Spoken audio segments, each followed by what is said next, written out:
ओम नमः शिवाय। हर हर महादेव। दोस्तों, आज कजरी तीज का पवित्र और पावन त्योहार है और कहते हैं इस दिन कजरी तीज की व्रत कथा को सुनने से पूरे साल के कर्मों का फल मिल जाता है एवं मनुष्य के सभी संकट कट जाते हैं और मनोकामनाओं की पूर्ति होती है।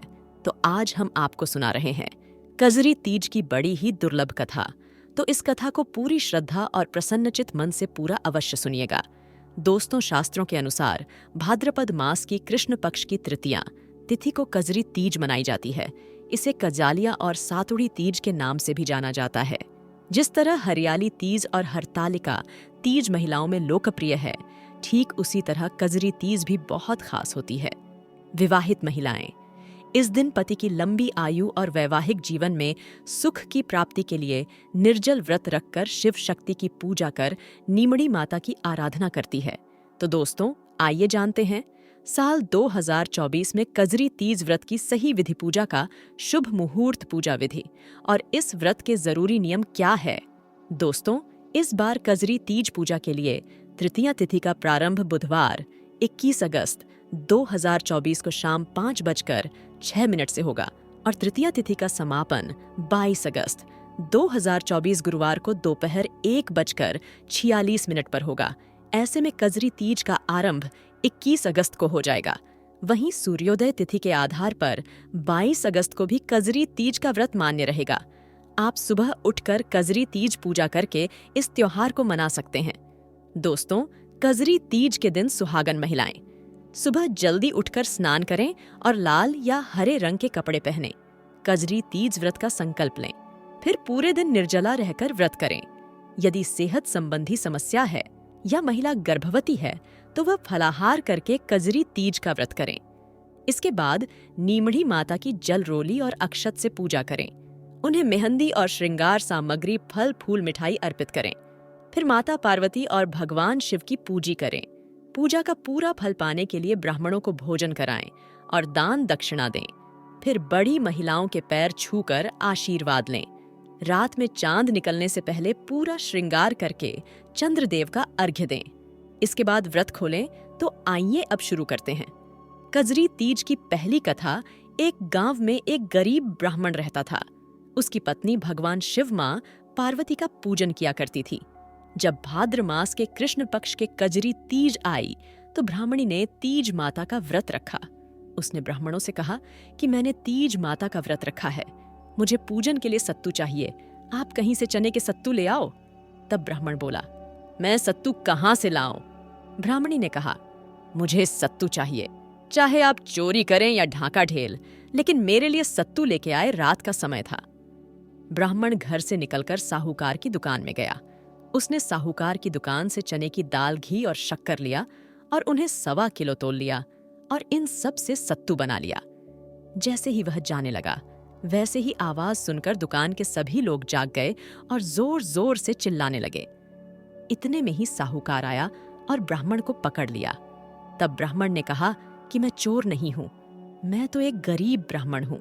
मेरी पत्नी ने आज तीज माता का व्रत किया है, मैं तो यहाँ 1.25 किलो सत्तू लेने आया था। साहूकार ने ब्राह्मण की बात नहीं मानी और उसकी तलाशी ली। ब्राह्मण की तलाशी लेने के बाद साहूकार हैरान रह गया। उसे ब्राह्मण के पास से 1.25 किलो सत्तू के अलावा कुछ नहीं मिला। दूसरी ओर चांद निकल आया और ब्राह्मणी सत्तू का इंतजार कर रही थी। तब साहूकार ने ब्राह्मण से कहा, आज से वह ब्राह्मण की पत्नी को अपनी बहन मानेगा। तब उसने ब्राह्मण को सत्तू गहने, मेहंदी, लच्छा और बहुत सारा धन देकर दुकान से विदा किया। फिर ब्राह्मण ने अपनी पत्नी के साथ तीज माता की पूजा की और भगवान शिव और माता पार्वती की कृपा से ब्राह्मण परिवार के जीवन से दुख और दरिद्रता का नाश हो गया और वह सुखपूर्वक जीवन व्यतीत करने लगे। इस प्रकार कजरी तीज की पहली कथा पूर्ण हुई। बोलो तीज माता की जय, भगवान भोलेनाथ की जय। आइए अब शुरू करते हैं कजरी तीज की दूसरी कहानी, जिसे कुछ लोग नीमड़ी माता भी कहते हैं। एक गांव में एक सेठ सेठानी रहते थे। वह बहुत धनवान थे, लेकिन उनका कोई पुत्र नहीं था। सेठानी ने भादों की बड़ी तीज का व्रत किया और कहा कि हे नीमड़ी माता, अगर मेरे बेटा हो जाए तो मैं आपको 1.25 किलो सत्तू चढ़ाऊंगी। नीमड़ी माता की कृपा से सेठानी को 9वें मास में लड़का हो गया और सेठानी सत्तू चढ़ाना भूल गई। समय के साथ सेठानी को 7 बेटे हुए, लेकिन सेठानी ने सत्तू नहीं चढ़ाया। धीरे धीरे सेठानी के बेटे बड़े होने लगे और सेठानी के पहले बेटे की शादी हो गई। शादी की पहली रात को ही सांप ने उसे आकर ढंस लिया और उसकी मृत्यु हो गई। इसी तरह सेठ और सेठानी के 6 बेटों की शादी होते ही मृत्यु हो गई। जब उनका 7वां बेटा बड़ा हुआ तो उसका रिश्ता आया, तब सेठ सेठानी ने मना कर दिया। तब गांव वालों के बहुत कहने पर सेठ और सेठानी अपने 7वें बेटे की शादी के लिए तैयार हो गए। तब सेठानी ने सेठ जी से कहा कि हम इसकी शादी दूर देश में करेंगे।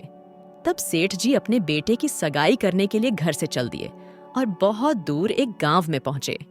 वहां 4-5 लड़कियां खेल रही थीं, जो मिट्टी का घर बनाकर तोड़ रही थी। उनमें से एक लड़की ने कहा, मैं अपना घर नहीं तोड़ूंगी। वह लड़की सेठ जी के मन को भा गई। खेल खत्म होने के बाद जब सभी लड़कियां अपने घर जाने लगीं, तो सेठ जी उस समझदार लड़की के पीछे पीछे चल दिए। फिर सेठ जी ने लड़की के माता पिता से बात करके अपने लड़के की सगाई और शादी की बात पक्की कर दी। घर आकर शादी की तैयारी करके वह अपने बेटे की बारात लेकर गए और बेटे की शादी संपन्न करवा दी। इस तरह 7वें बेटे की शादी हो गई। जब बारात विदा हुई तो लंबा सफर होने के कारण लड़की की मां ने कहा कि मैं यह सत्तू में सिक ढाल रही हूं। रास्ते में जिस दिन भादुड़ी तीज आएगी, तब आप नीमड़ी माता की पूजा करना और उनकी कहानी सुनना। फिर सत्तू पीस लेना और बायना निकालकर अपने सास या ससुर को देना। बारात बड़ी धूमधाम से विदा हुई। रास्ते में बड़ी तीज का दिन आया। ससुर जी ने अपनी बहू को खाने के लिए कहा। तब बहू बोली, पिताजी, आज मेरा तीज का व्रत है। शाम को नीमड़ी माता का पूजन करके और उनकी कहानी सुनकर ही मैं भोजन करूंगी। तब एक कुएं के पास नीमड़ी यानी नीम का पेड़ नजर आया तो सेठ जी ने गाड़ी रुकवा दी। तब बहू नीमड़ी माता की पूजा करने गई। तब नीमड़ी माता पीछे हट गई। बहू ने पूछा, हे माता, आप पीछे क्यों हट रही हैं? इस पर माता ने कहा, तेरी सास ने कहा था कि पहला बेटा होने पर सत्तू चढ़ाऊंगी, और 7 बेटे होने के बाद भी उसने सत्तू नहीं चढ़ाया। वह भूल चुकी है। तब बहू ने कहा कि हे माता, हमारे परिवार की भूल को क्षमा कीजिए। आपके सत्तू मैं चढ़ाऊंगी। कृपा करके मेरे सारे जेठ वापस कर दो और मुझे अपना भोजन करने दो। नीमड़ी माता नई नवेली बहू की भक्ति और श्रद्धा को देखकर प्रसन्न हो गई। फिर बहू ने नीमड़ी माता का पूजन किया और चंद्रमा को अर्घ्य दिया और फिर सत्तू पिसे और कल्पना करके अपने ससुर जी को दे दिए। सुबह होने पर बारात अपने नगर लौटा आई। जैसे ही बहू के पैर ससुराल में पड़े, उसके 6 जेठ प्रकट हो गए। सारा परिवार बहुत खुश हुआ। सास खुशी के मारे बहू के पैर पकड़कर धन्यवाद करने लगी। तब बाहू बोली, सासू जी, यह आप क्या कर रहे हो? आपने जो बोल रखा है उसे याद कीजिए। तब सास बोली, मुझे तो कुछ याद नहीं, तुम ही बता दो। तब बहू ने कहा, आपने नीमड़ी माता को सत्तू चढ़ाने का बोला हुआ है और अब तक पूरा नहीं किया। बहू के इतना कहते ही सास को सब याद आ गया। 12 महीने बाद जब भाद्र कृष्ण पक्ष की कजरी तीज आई तो सातों बहुओं ने अपनी सास के साथ मिलकर 7.25 मंड सत्तू तीज माता को चढ़ाया और श्रद्धा और भक्ति भाव से गाजे बाजे के साथ नीमड़ी माता की पूजा की। हे तीज माता, जैसे आप छोटी बहू पर टूटी, वैसे ही सब पर टूटना कथा अधूरी हो तो पूरी करना पूरी हो तो मान करना बोलो। नीमड़ी माता की जय, माता की जय, तीज माता की जय। इस प्रकार कजरी तीज की दोनों कथाएं पूर्ण हुई। यदि आपको वीडियो पसंद आया हो तो कमेंट बॉक्स में माता की जय लिखना ना भूले।